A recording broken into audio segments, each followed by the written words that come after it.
Hello everyone and welcome to another episode of Healing Art After Hours. I'm Shauna Robeson with Creating Space Coastal, and in this video I'm going to be introducing the art of mandalas. So if you want to find some easy tips, tools, and ideas of how to create your own mandala, please stay tuned. Don't forget to like, subscribe, and share if you find this content helpful. Let's get started. Intro to mandalas. Now, some people say, I've heard mandala, mandala, mandala, and I've tried to research the pronunciation and I've gotten different pronunciations. So I call it mandala. So, but you know, choose your own pronunciation. But the meaning of the word is actually circle in the ancient Sanskrit language of Buddhism and Hinduism. So that's where that word comes from. And basically, traditionally, it's just a geometric, usually circular configuration of shapes, patterns, and symbols that represents the cosmos or deities. And it has a lot of symbolism, and there are different interpretations of the symbolism.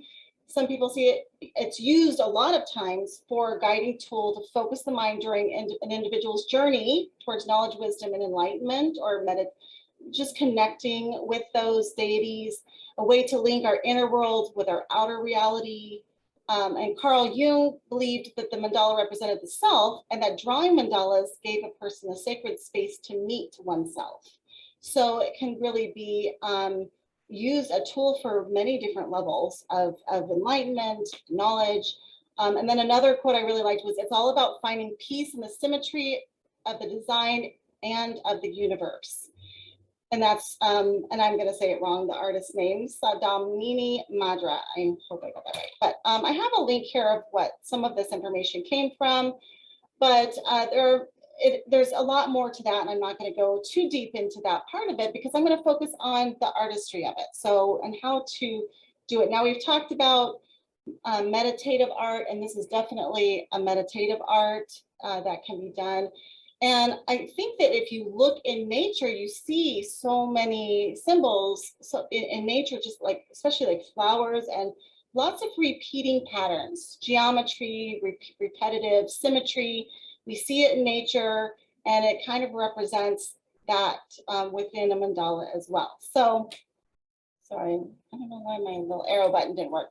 So the supply list, basic supplies, and now the paper that you're going to use is really going to depend on what type of coloring medium. If you want to do any coloring, painting, or whatever along with the mandala, then you want to have the right paper for the medium. So it depends on what your markers you're using. If you're using watercolor, you want watercolor paper, etc. So this is my favorite, just, you know, cardstock that I like to use. It's really smooth. It works really well with my micron pens. And so I use that a lot to do my doodle art. And so I'll be using that tonight as well. And then, of course, you need a pencil and a pencil sharpener. That probably goes without saying as well. Large eraser. I like these high polymer erasers. You can also use a gum eraser. You want to use an eraser that's gentle enough for the paper that you're using. If you're using a really delicate paper, you have to use a more delicate eraser. So like maybe a gum eraser, something that's going to get rid of the pencil lines, but that's not going to destroy your paper. So just keep that in mind, depending on what, like I said, the paper that you're going to be using, use the appropriate eraser. And also keep that in mind when you're creating the pencil lines to not press too hard. You don't want to create pencil marks. So, you know, you could use a lighter lead, a softer lead, or just don't press real hard, because the pencil marks are just guidelines. So those will be erased in the end. So just be aware of that as you're moving in the process. The other tools are a compass, or you can use a bunch of different circular things that you have around the house. I'll show you examples of that, protractor and a ruler. And I'm going to be showing you how to do it freehand and then all the way to using tools in the demonstration. I'm going to go through some of these pretty quickly because I want to do more demonstration of what I'm talking about rather than talking through it. But I do like to have these in the notes, because if you purchase the notes, then you have this guide to look at later on, and all the information is there. They can be used, like I said, for meditation, prayer, healing, and art therapy. And clinical studies have proven that it does help, like all of these other meditative art type activities. it can really benefit your health in many ways. It can boost your immune system, reduce stress, reduce pain, lower your blood pressure, promote sleep, ease depression. So there are many benefits to doing this and other meditative type art. It's not. Because my mouse is, I feel like if I roll my mouse, I might roll too far. Okay, so step one, just put yourself in a mindset to do a mandala, open your heart, clear your mind, tap into that creative spirit, really let yourself create in a really organic process. This isn't necessarily about having something in mind. You might have something in mind, but really it's about just starting and letting it grow organically, step by step. Then the step two is to pencil in the guidelines. That's using the compass. Again, I'm going to go through these in the demonstration, but I just wanted to show you. The next step would be use the protractor to figure out where your guidelines, your crosshairs are going to go.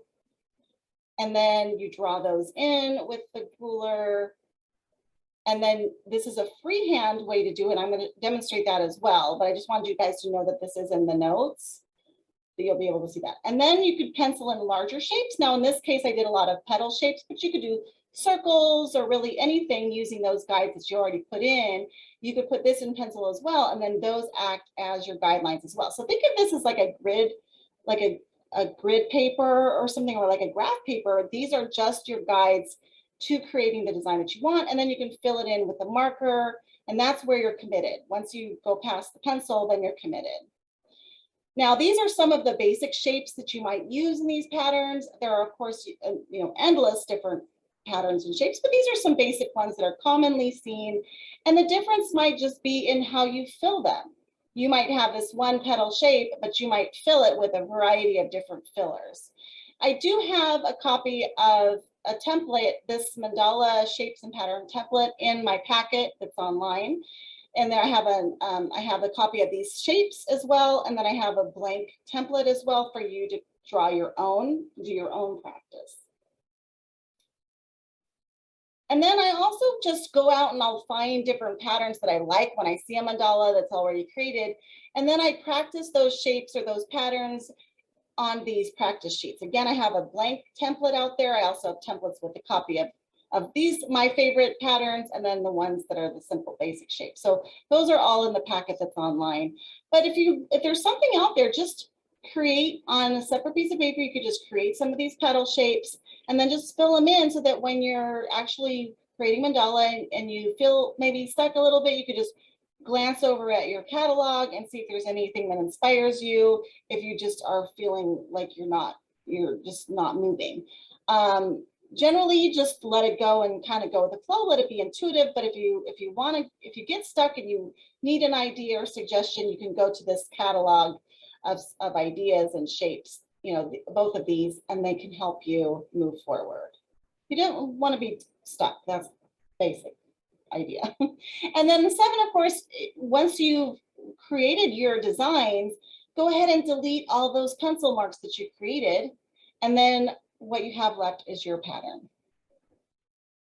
Now be gentle. You don't want to damage where you did the marker, and also be careful not to do it while it's wet. Make sure that the ink has dried before you start erasing. I've done that before where I just went in too quickly and I smeared the ink. So I use Micron, which is a permanent ink, and it dries pretty quickly and pretty solid, and it works really well. But just give it a little time to dry.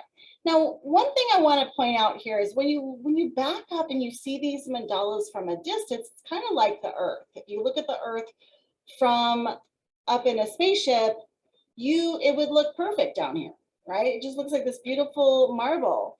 But when you zoom in and get closer, you'll notice little imperfections. The Earth is certainly not perfect by any stretch of the imagination, and neither is nature. I mean, things are not so perfectly, but when you look further away, you zoom out, you can't really notice all those little blemishes, all those little imperfections. But when you zoom in, you can see, oh, that line's not perfectly straight. This is a little different than that. You can see some of those blemishes and realize. But the point that I'm trying to make is that when you're creating this, you'll make those little mistakes as you go along, but don't panic about it, because once you're done, it's really not going to be noticeable. And it doesn't matter anyway, because you're getting the therapy out of doing it. But even so, when you're done, it becomes a whole piece that stepping back from, you're not going to really notice all those little imperfections, those little oopses that you have along the way. So don't let it stress you out when it happens. Just move on and let it go. Let it go. Sing the song. Let it go. Let it go. You know, just do that. That's what I do. If I get too stuck on something and perfect, that, you know, helps us let go of perfectionism.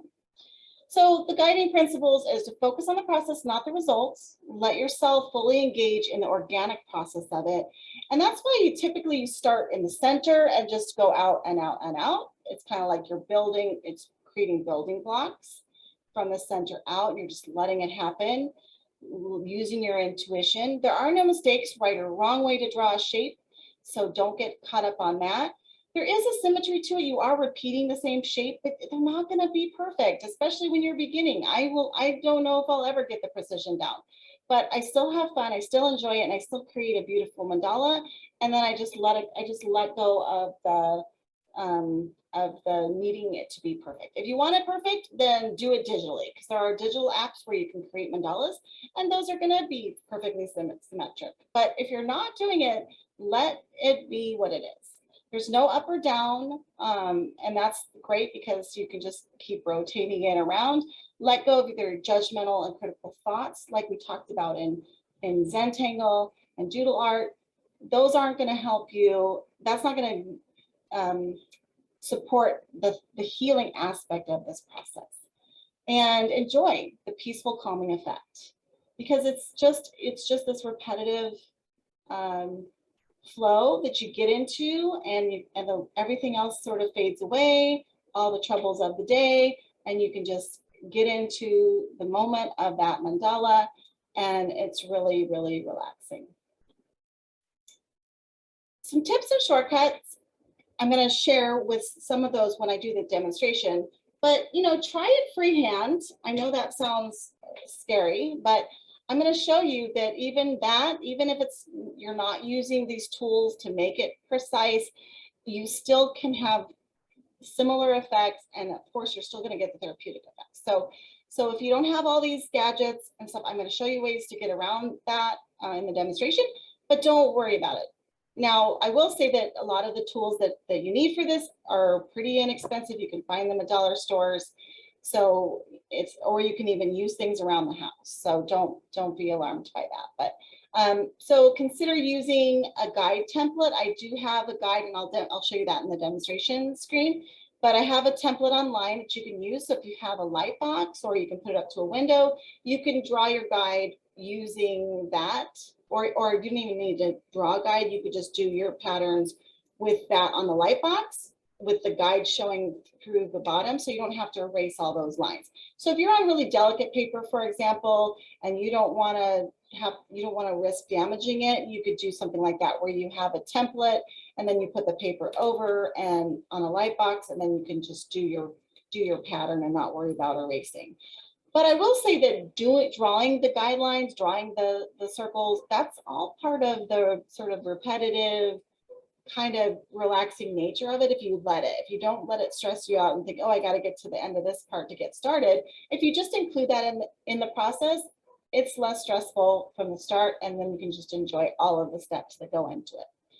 You can also start with just simple patterns and then build as your skill develops. You can build. Now if you've been following me, we've done the doodle art, the Zentangle, we did the neurographic art, all of those things. Now you can use some of those patterns, some of those skills that you've developed to start working on using those to create mandalas. So that's why I chose these steps, to just build that hand-eye coordination, build those skills, and this is just going to build them further.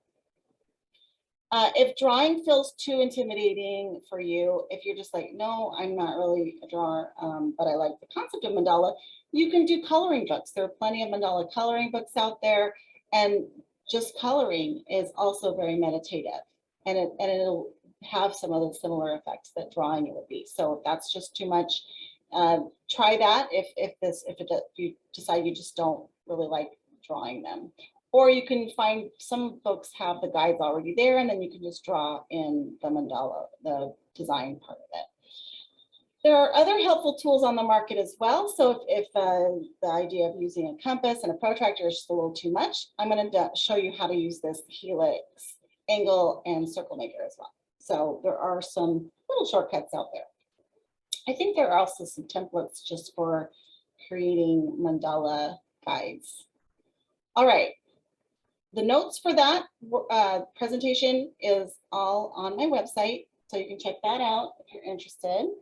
I've got recording going. So the things that I wanted to show you, first of all, is this is what the guide I have online is, the template that I have online. And it's just a digital template. So if you wanted to put this on a light box and then a page over it, you could make it, you know, as big as you want and use as many of these lines as you want to do your design. And that's what the finished product will look like. You can also do little, what I call Mandalas, which using the size of the Zentangle tiles, you could do little mandalas. So if you want to do a shorter project, it's maybe not as intimidating as doing a whole page. And so that might be a place to start if you're fairly new, just so you're not feeling too overwhelmed. Okay, so I'm going to start with going from the easiest way to do it to more complex and more precise. Okay, and then we'll go from there. So the first thing, like I said, is using a pencil. You're going to create some concentric circles. Basically, think of a bullseye or a dartboard. So the easiest way to do it, the no stress way, would be just to eyeball it. Okay, so I'm going to put my point where that's my center point. And now I'm going to draw a little harder because I want you guys to be able to see. And if I do it real lightly, you won't be able to. But normally you would just want to just lightly pencil in your lines, just enough so you can see them.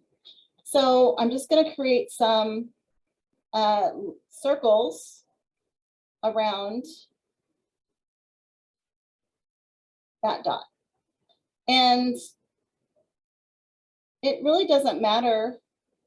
I mean, I could really have it be just no way looking like a circle.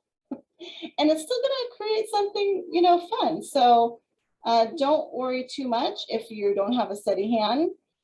You can still get similar effects. Then I'm just going to eyeball and I'm going to try to draw a line that crosses that center. And then I'm going to draw another line that crosses the center. And then I can draw as many lines as I want. So I'm going to just eyeball where the center between these two lines are. And I'm going to draw a line that goes from there through the center. And then I'm going to do the same thing over here. I mean, this is the eyeball method. And it's not going to be precise. I can tell you that, but I'm just not going to care. That's the thing. Just not going to care. So you can cut it into as many pieces as you want, depending on how detailed, how small the patterns you might want to use. And I do encourage you just to rotate the page around as you need to. Okay. Then, so now I have all of my guidelines, the main guidelines. Now, if I want to do petal guidelines, you can either start right now with marker if you want, but I'm going to create some petals that I want to use as guidelines, but I don't know if I'm going to want to have them in marker or not. So I'm going to start in pencil and I can always make them in marker later. So I'm just going to use these points of intersection as a guide, like a grid, to design my next set of designs. So what I want to do is kind of a petal design, and I can start at any point and I can choose how far up on the rungs that I want to go or how little I want to go. So let's say I want to create a petal shape here. I'm starting at this point, which is 2 rungs up. And I'm just going to create basically an arc shape and that fills that quadrant. Let me zoom in so you guys can see what I'm doing here. So, and then I do recommend, like I said, rotating it. I'm going to this next section now because I just eyeballed it. These sections aren't going to be, oops, I'm going off the grid here, literally. Since these sections aren't exactly equal because I just eyeballed it, they're not going to be equal, but that's okay. I'm just going to do my best with what I have.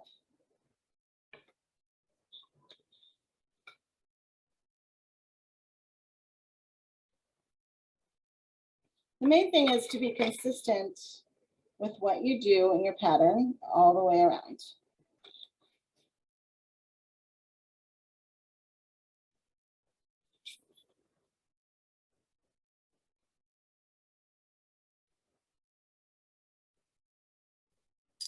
Shauna, can you move your drawing down or your camera? I do that. I need like an area that shows me where I'm at at any given time. Okay, so then I can, let's see, maybe I want to draw a little bit of a wide leaf. So I can draw a leaf between those 2 points. So you're using these points, these intersections, as like your dot to dot. And then you're just deciding, do I want to do a straight line or do I want to do an arc line or do I want to do a little S curve? And you just go from that point to that point. That's all you have to do. It looks like I didn't, oh, that's the problem. I didn't run a line between these two, so I'm missing a petal. There we go.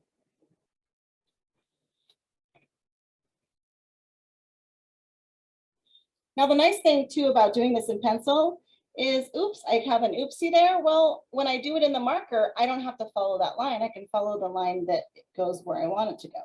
So I can correct any variables that I don't like once I do the marker.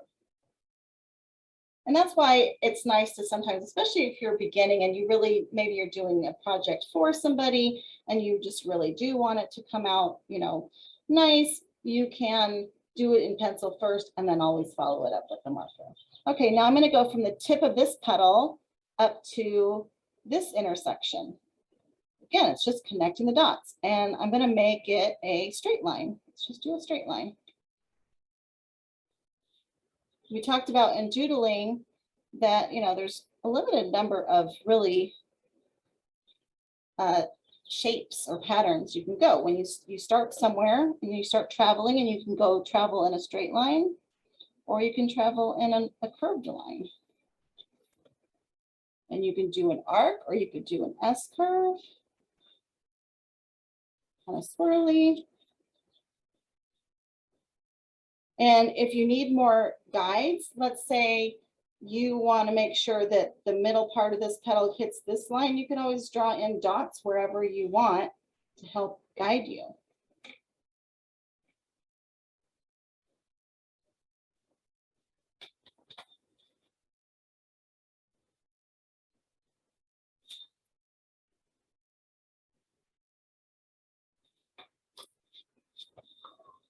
All right. Now I'm going to make from this point to this point, I'm going to do an S curve. And then I'm going to do an S curve from this one to this one. Oh, I have another petal.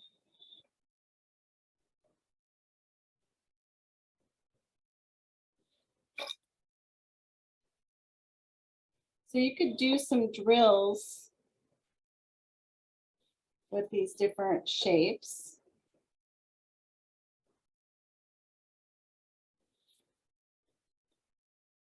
To help steady your hand.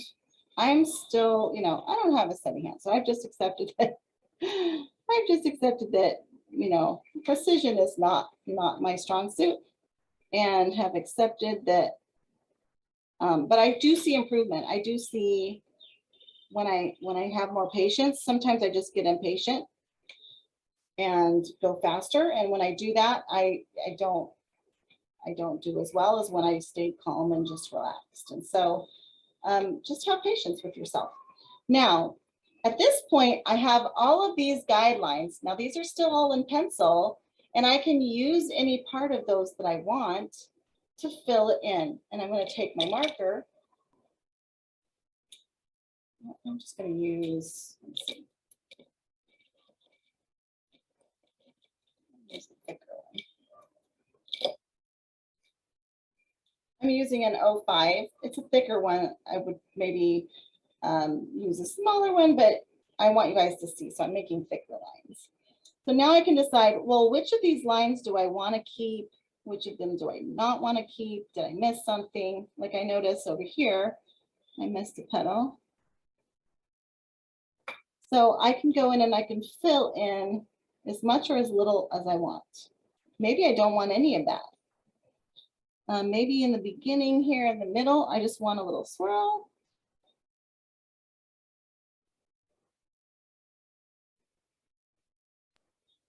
Shauna, what number pen are you using? Is it I'm a using 5? the 05 micron, the Sakura, is it Pigma? And I'm using the 05 size. Thank you. You can see it's a pretty big, that's a pretty big one. All right, so now I'm going to decide what do I want for these petals. It looks like I was doing every other petal, so I think I'm going to go with that. I like that better. And then I think at some point I started doing every line, but I think I want to do every other line.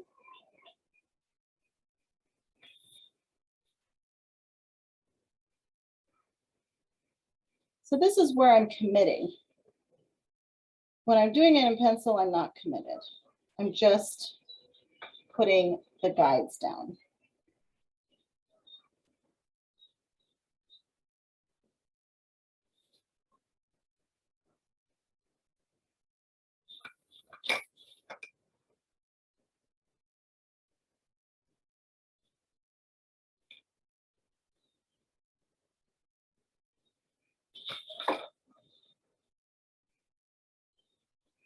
And in some of these areas, I'm not going to necessarily fill in that or use that petal shape. I just want it as a guide. So for example, I might just want to do this little doodad, but I want it to stay within the shape of that petal.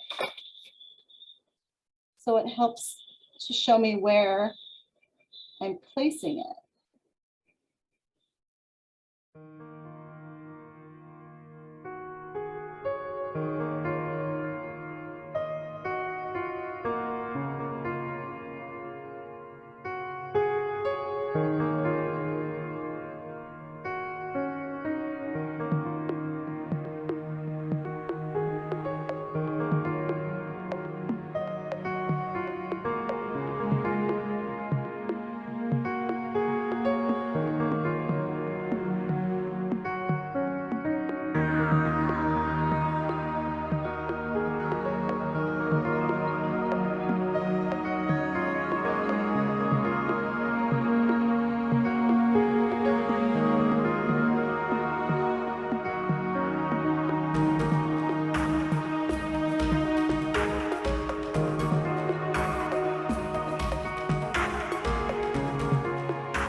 Okay, so there is, I mean, clearly it's not symmetrical, it's not precise, but it's still a really cool design. And I didn't have to worry about any tools or anything at all. So it should be dry, hopefully. Like I said, these dry pretty quickly. So I'm just going, now I drew these a little bit darker than I normally would because I was trying to make it dark enough for you guys to see. So hopefully it'll still come up. So there you go. There's a little example of just eyeballing it, letting it be what it is. I can add some more details. I can even add more, I can add more lines. I can fill in. I'm not going to do that right now, just like I said, because of time. But as you can see, even without any kind of tools, you can still have a lot of fun and create some really cool designs. Okay, now I'm going to go to the next level, which is using things you might have around the house. So I just have gathered some jars, glasses, little caps, anything that's round, basically. And then I just figured out, okay, what's the biggest thing down to the smallest thing, and I kind of put them in order. And I think I decided this one's bigger, yeah. And I like to start with the largest of the whatever it is and work smaller, and I'll explain why in a minute, but it'll hopefully be obvious. So this is going to be my largest round item because I'm doing a fairly small one. And basically you just use that as your guide and pencil it in.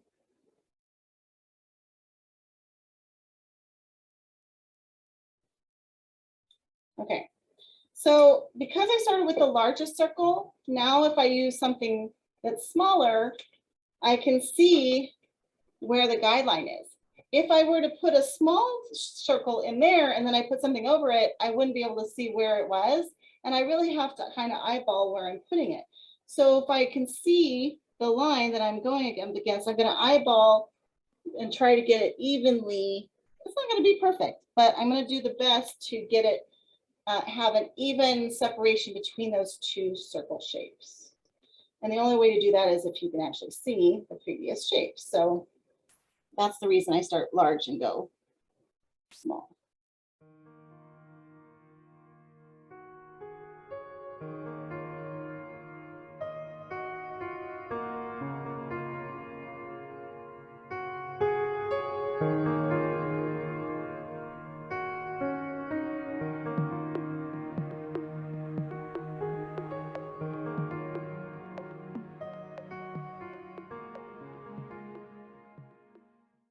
Okay, so then you have your circular guidelines. And then if you have anything like you could use as a ruler, and again, I'm going to kind of eyeball 90 degrees. Now I want to see where my center is, so I'm going to mark that, and then I'm just going to just eyeball it. Any kind of cardstock, like I said, mail flyer, and then I want it roughly perpendicular, but I'm eyeballing it. And then again, just find a spot between each of these, eyeballing it. And you can make your guidelines. Going from, you want them to go from one point on the edge through the center, ideally. Oops. Because 2 points makes a line.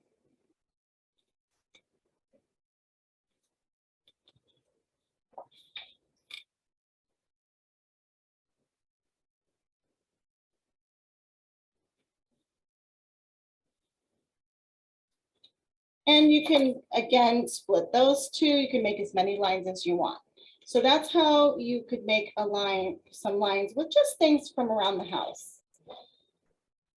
The next thing that you could do is use this, is that guide that I talked about, the helix, angle, and circle maker.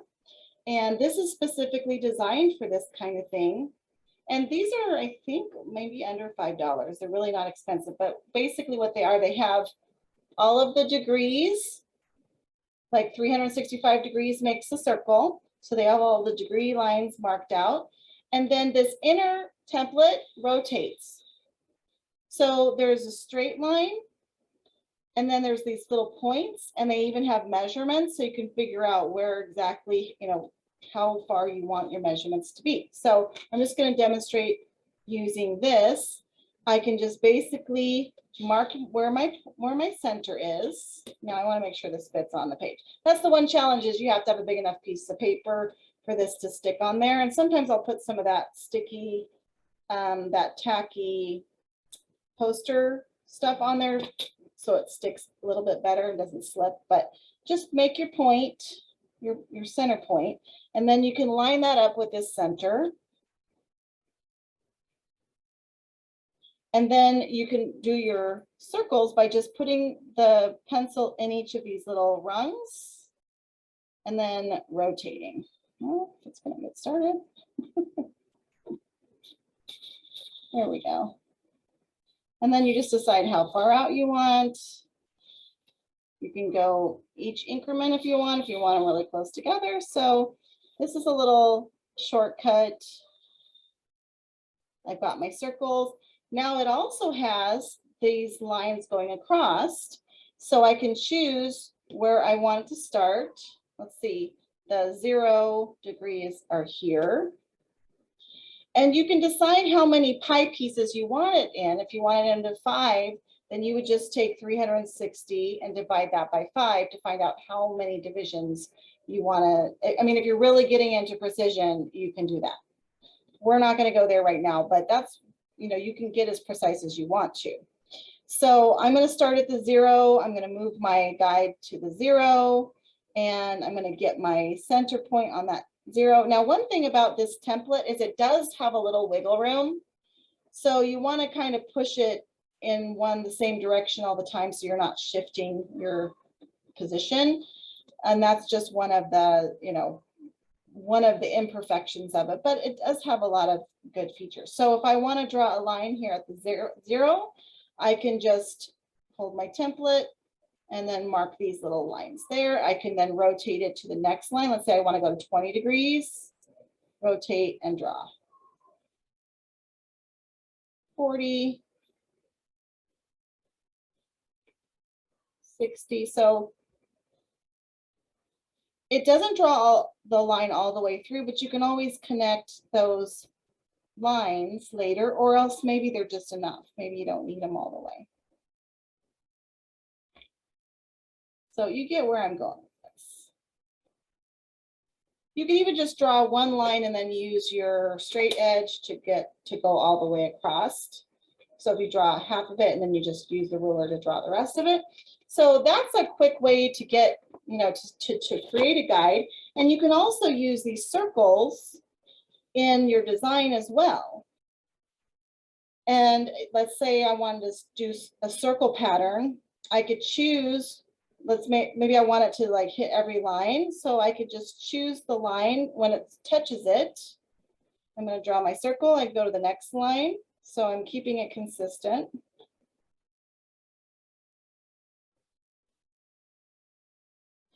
Now, you can't really do this with every position because these circles are in certain spots. So I can't exactly move this large circle down here.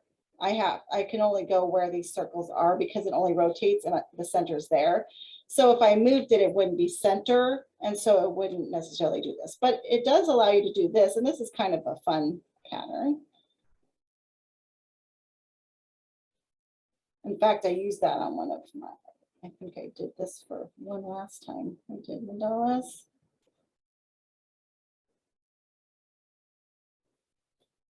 So, and then I could pick any of these sizes. Maybe I want to add between those two or between those two.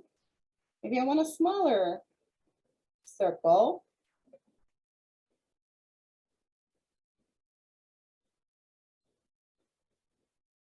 So you can see how quickly you can get a design going with something like this. It's pretty fun to play with. So for under $5, I do recommend if you really want to get into mandalas, it's a nice, just easy way to do it. It has its limitations, but it has a lot of options as well. Okay, now let's get to the typical way you would do it. And this is pretty easy too. And really a compass doesn't cost very much. There's a lot of varieties of qualities out there. This is a really inexpensive dollar store variety. This one is I got at Dyson, which is a kind of like a dollar store as well. It's $1.50. And the thing that I like about this option compared to this is this one has a fixed place for the lead, but this one actually has an open spot that I can put anything in. So let's say I wanted to actually draw a line, draw a circle with my marker. I could put the marker in to the compass. And now let's see, this one might be a little bit big. I don't think so, though. This can fit a lot of different things. So I can actually put a marker in and create a circle with a marker. And so they have those options where they have an open spot, but make sure it's big enough for, you know, not just a pencil, because this one is pretty big opening for different size markers. So for example, let me just show you what that looks like. If I wanted, let's say I really wanted a precision line, I could just put my marker in and then I could actually get my line in marker, and I save a step if I don't want to do it in pencil. Now I'm a little awkward using the compass because I don't have my, you know, hours and hours on compass use. So when you watch me use it, it's not going to look as seamless as you'll see online. Some of the people that just whip them around. So just be aware. But you know, you can, if you're patient, you can learn how to use them. I hear, you know, it's in the wrist and whatever, but you can sometimes move where the center is, and you don't want to do that because you want to keep it where it's at. So, all right, I'm going to make one with this. Let's just choose my center line. I'm going to choose it right there. And like I said, this will poke a hole in that because that's pretty sharp. That's a pretty sharp one. Now I have seen some people, they'll dull these for certain purposes. If you don't want to ruin, for example, if you're using it on a canvas, doing dot mandalas or something like that, I've seen them like grind these down a little bit. But the reason that it's sharp like that is so it'll stick to where it's supposed to stay. But it can go through and damage your surface. So make sure you have something underneath. And then because I'm not as coordinated, I like to rotate the paper. So what I'll do is I lay my lead down and then I rotate. You have enough space. And I find that easier, to be honest. But if you're working in, let's say you're working in a journal and you don't have the room to move your whole journal around, you can't really do that. So it is good to learn how to, you know, move it around. So I'm going to show you that version too, but it's not going to look pretty. So I'm going to find my little point, my little hole, and then I'm going to move my compass out a little bit. Now, if you want specific rung sizes, there are ways to do that, and I'll show you that in a minute, but I'm just doing random ones right now. So once I get this, once I have it open the size that I want, I'm just going to lay this down and rotate around. I might have to switch my angles of my hand a little bit. Like I said, I'm not as coordinated as some people. And then I could do a smaller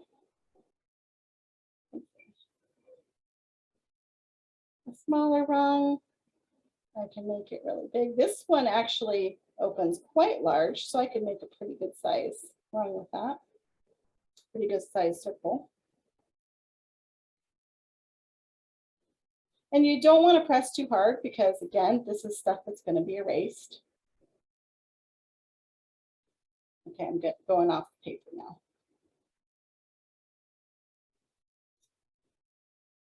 So see where I'm going with that.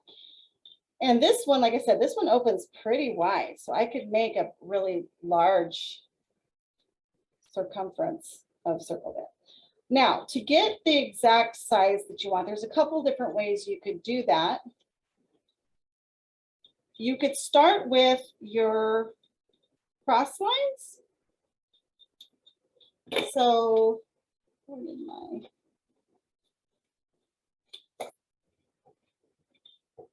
okay. So let's say, I'm gonna, actually I'll just start a new one. So let's say we have our point. This is where we want to start. We have our start point. And let's say we want all of our circles to be a quarter inch apart, a quarter inch distance, or a centimeter, or whatever size you want it to be. I'm going to say, actually, I'm going to use centimeters just because it's a little bit easier in this particular application. Okay, so let's say I want each of my lines to be exactly 1 centimeter apart. So what I can do is I can draw one of my guidelines in, and then I can mark each of these sections at each centimeter. Okay. And then I could make sure to, when I'm doing my lines, all I have to do is start at my center point, and then I just open up my compass to where that point is, and then I can make my circle.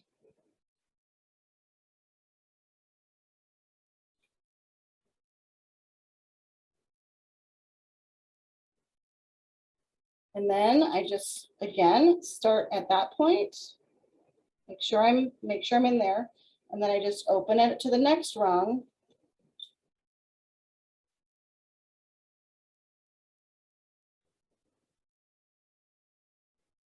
Okay. And the next one.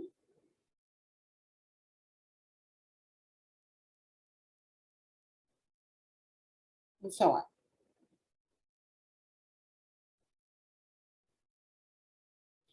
I think that's the easiest way. You could also, if you want, you can just pull this off.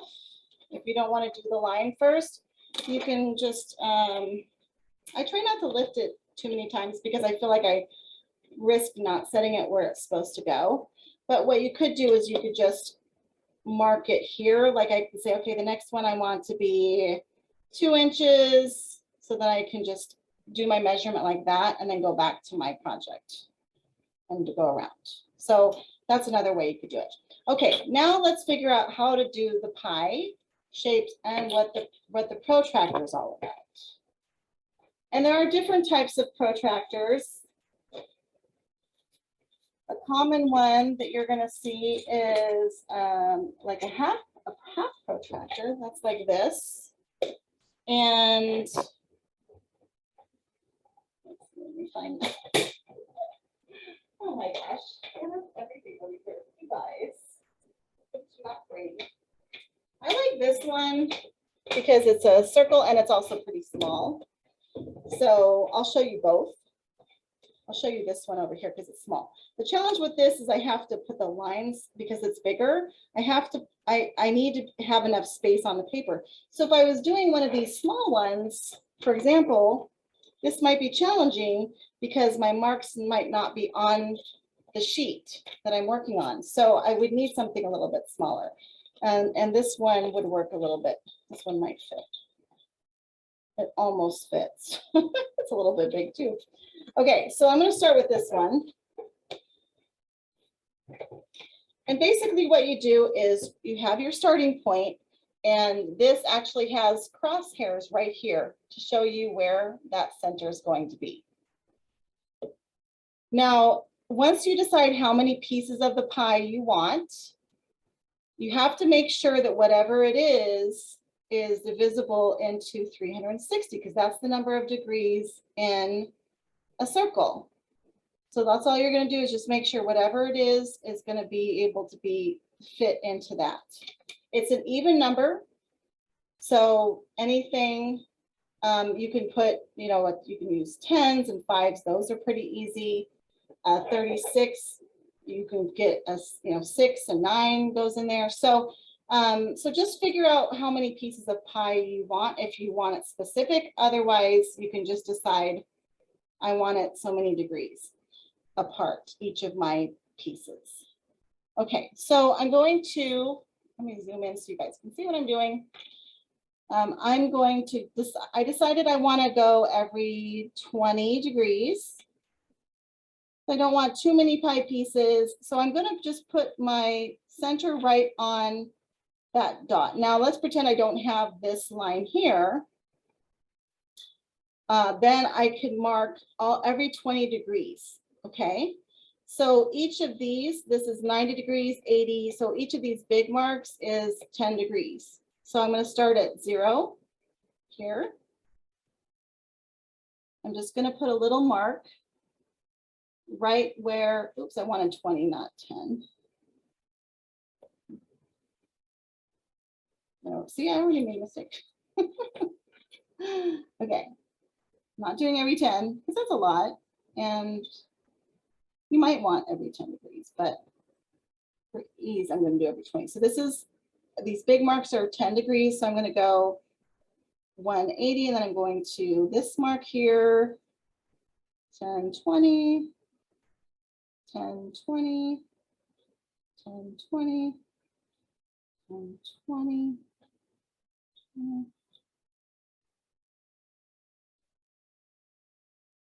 20, and then back to my 0. This is the 0 or the 180. Okay, so now I have all of these marks here, and those are my guides. Whenever you have 2 points, you make a line, right? So now all I have to do is go from my center point to this line on the outside, and then draw the line all the way through, and I have my line.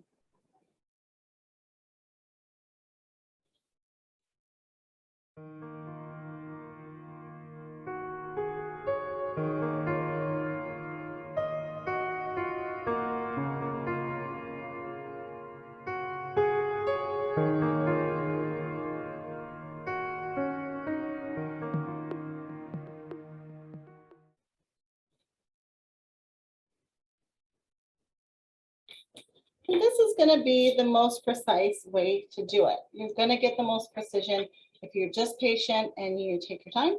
And now I have this guide done, and I can start drawing in my other patterns if I want. You know, if I want to do petal shapes now, or I could even just start with my marker and start putting in basic designs. So let's just do that. Let's just do some basic designs. How are we doing on time? Oh, we're at 8:21. Okay.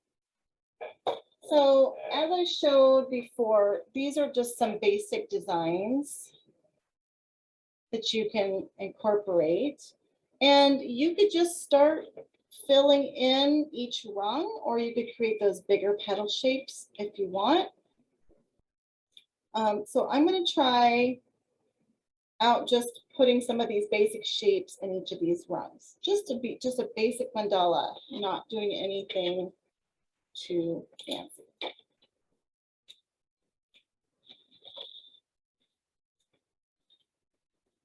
I don't even know if I have the rice petals. Oh yeah, rice petals.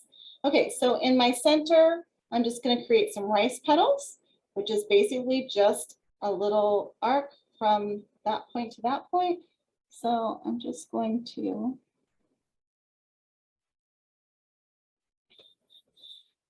go every other. I'm using a really thick marker, and normally I wouldn't use this thick, but I want it to really show up for you guys. Now notice I do rotate a lot my work, because it's really hard to draw these at odd angles for me. Some people are a master at being able to create the same shape, but I'm not. So I rotate, rotate, rotate.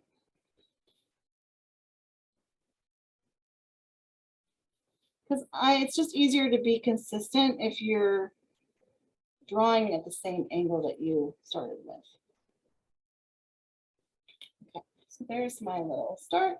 And then maybe I think I want this rung to be,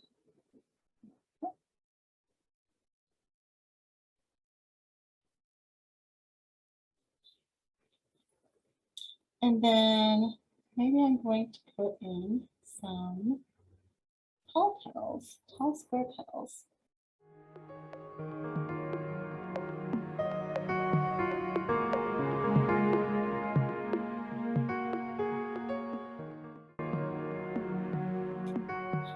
And then I'm just going to do a little arc over the top of it.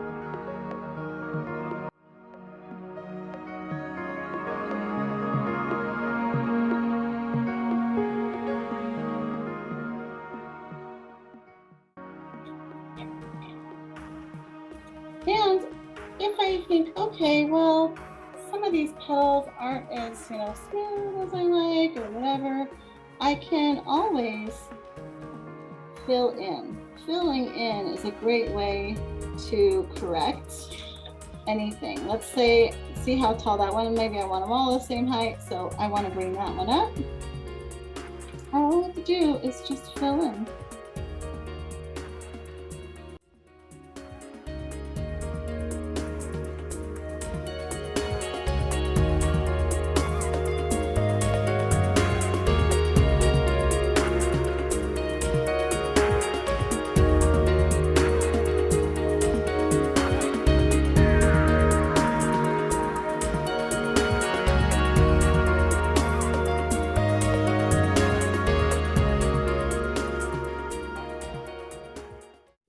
Now, just like we used that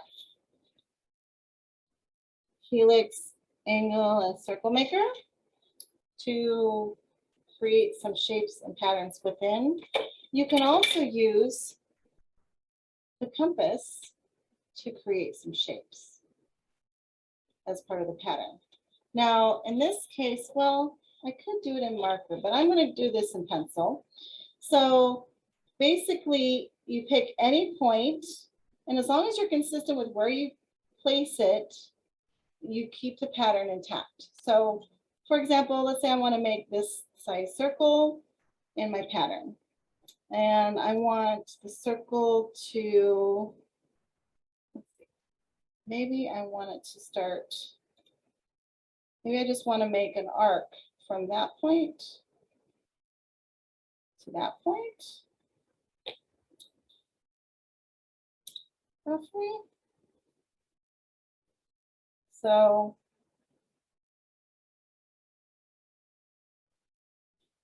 I'm just going to create an arc. So I'm just going to go to the next section, make sure that it hits my points that I'm looking for.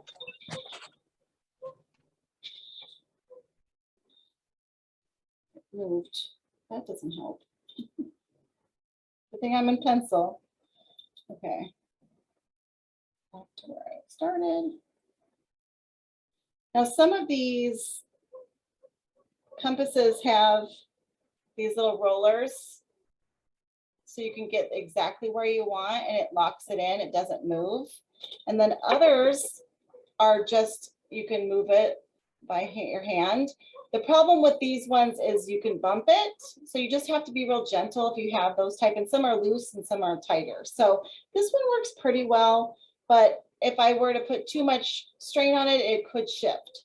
Whereas this one really locks it in when it has this locking mechanism. So that's a little tip if you're shopping. And like I said, they're not expensive at all. Find them anywhere you can get back to school supplies.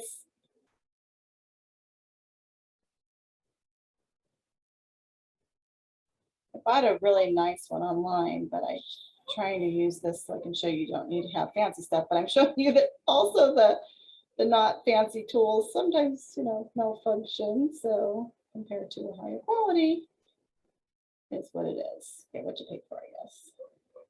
Sometimes though, the leads on these are really hard. And so you have to be careful not to press too hard so they don't emboss the paper.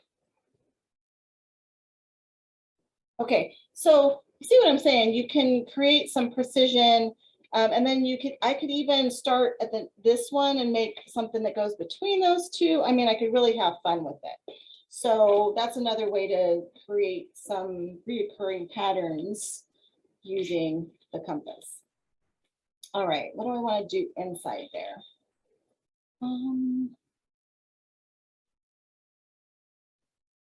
want to do.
When I'm doing my normal mandalas, I do switch up the marker size, the tip size quite a bit. If I'm doing a more delicate, lacy design, I'll use a smaller one. I'm using one of the largest ones, like I said, just to make it more bold so you guys can see it better. But I would normally be switching it up more for more detail, because this is pretty thick, so it's hard for me to get really small details. And still, it's kind of fun.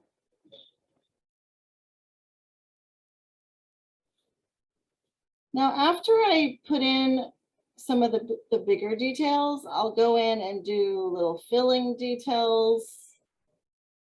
Just see where I want something or need some balance or whatever it is.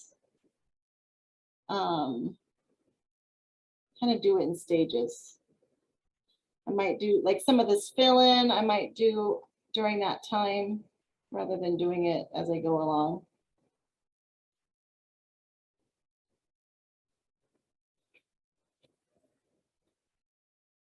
All right. 2 more minutes. I'm just going to add, maybe I'll just add a little bit of some swirly doos.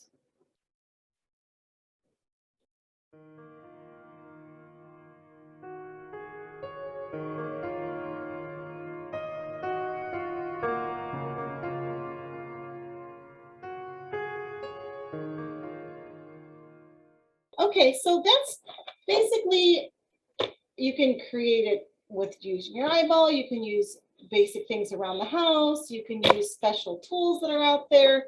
You can use the basic tools that are usually used, and you can get as detailed or as relaxed about it as you want. So hopefully I've given you some good starting points to get you started on your exploration of mandalas. Now I'm going to go ahead and Well, let me just show you these basic patterns one more time. Some basic patterns, and then again, I just urge you to, if you see mandalas that you really like, just find a pattern in there in one of the sections and then create a little sample of it, just so you can keep it in your catalog. Hopefully, I've given you enough to get started. Thank you so much for joining me for another episode of Healing Art After Hours. Please don't forget to like, subscribe, and share if you find this content helpful. And as always, happy creating. Bye.